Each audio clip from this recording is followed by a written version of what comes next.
Sorry, video बनाते हुए call आ गया था तो कट गया। तो मैं ये समझाने की कोशिश कर रहा था, ये समझाने का प्रयास कर रहा था कि जिस परिवार की चर्चाएं परिचर्चाएं अगर चौराहे पर हो जाएगी तो उस परिवार को मेंटेन करने के लिए जो मुख्य अभिभावक अपना सर्वोच्च निछावर कर दिया है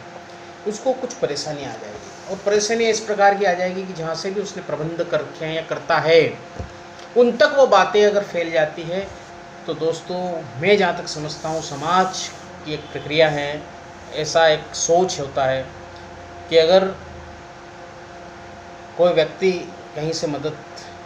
या जिनसे भी हम काम चलाते हैं,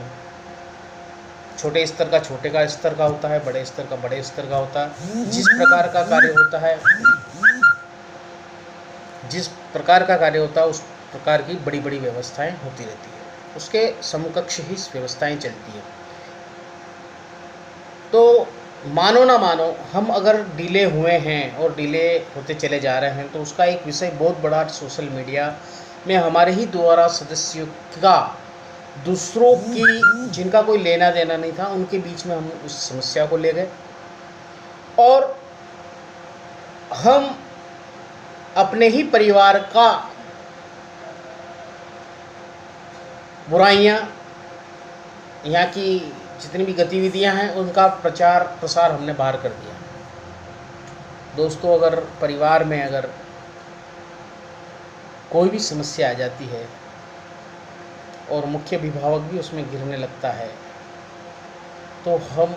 परिवार के एक एक सदस्य का क्या कर्तव्य बनता है कि हम सब एकजुट हो जाए और जिस जगह से वो समस्या उत्पन्न हुई है उसके अगेंस्ट हम कोई न कोई विरोध करें या अपनी बात पहुंचाने का प्रयास करें। पर हमारे यहाँ जो सोशल मीडिया में लोगों ने मुहिम छेड़ी, चूँकि वो बाहर चले गए थे अपनी समस्याओं को लेके, तो उनके तो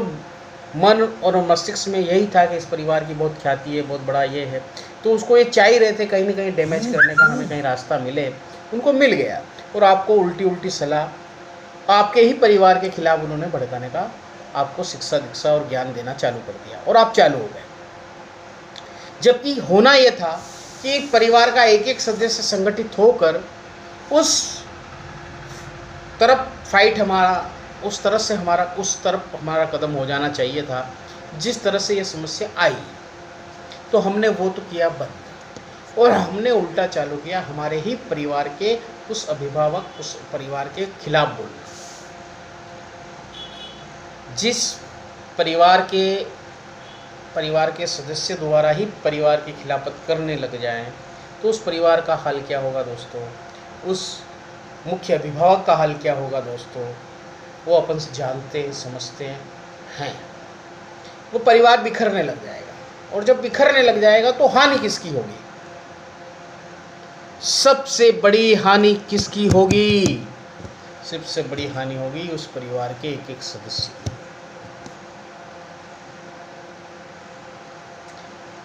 मैं आप सभी से मेरा निवेदन है, करबद्ध हाथ जोड़कर निवेदन है कि आप इस सोशल मीडिया को छोड़ें और हम उस तरह अपना मूवमेंट चालू करें जहाँ से ये समस्या आई है, उस तरफ अपना ध्यान आकर्षित करें, वहाँ पर अपनी सच्चाइयों को रखें, अपनी बातों को रखें और उस तरह मुहिम छेड़ें कि हमें वह जहाँ से ये समस्या उत्पन्न हुई है वह सोचने पर विवश हो जाए कि आखिर ये हो क्या रहा है। उससे हमें बाहर के लोग जुड़ेंगे, आपके संगठन को वैसे लोग जुड़ेंगे जो आपकी मदद करना चाहते हैं, वो लोग आगे आएंगे जो वास्तविकता में आपको चाहते हैं। आप और हमने उल्टा किया जिसका नतीजा डिले से डिले होता जा रहा है।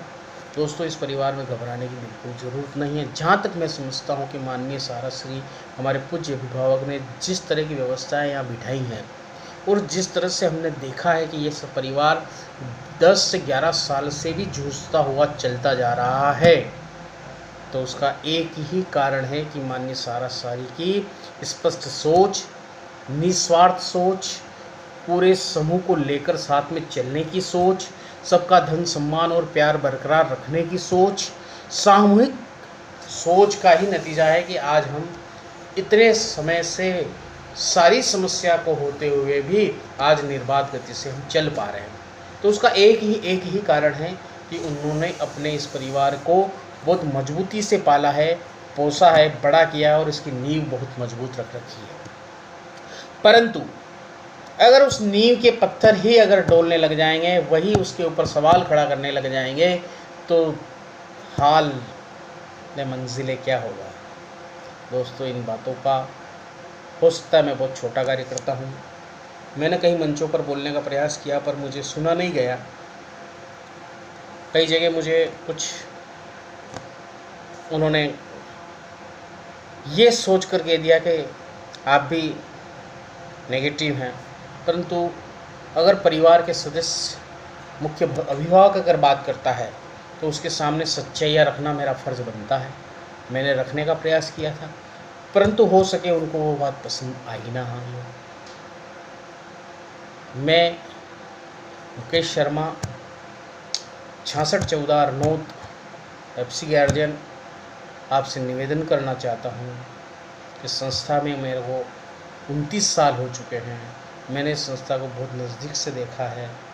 इसलिए मैं आपसे निवेदन करता हूँ प्लीज़ सोशल मीडिया पर नेगेटिविटी बंद करें, आप उन ग्रुप से निकलने का प्रयास करें, सब आज ही छोड़ दें और उन बातों को सुने और समझें कि हमारा मुख्य अभिभावक हमें क्या कहना चाह रहा है, वो क्या हमसे करवाना चाह रहा है और किस तरह से इस समस्या का समाधान होगा। आइए हम 1 तारीख का माननीय पूजनीय सारा श्री का स्वागत करते हैं, वो हमें एक अच्छा निर्देश देंगे, अच्छा ज्ञान देंगे और अच्छा रोड मैप हमें देंगे, जिस पे हम चलकर पुनः संगठित होते हुए एक एक कार्यकर्ता को साथ में लेकर हम इस पुनः अपने इस विजय के झंडे को आगे फहराएंगे और निश्चित जीत हमारी होगी। जय हिंद, सहारा प्रणाम।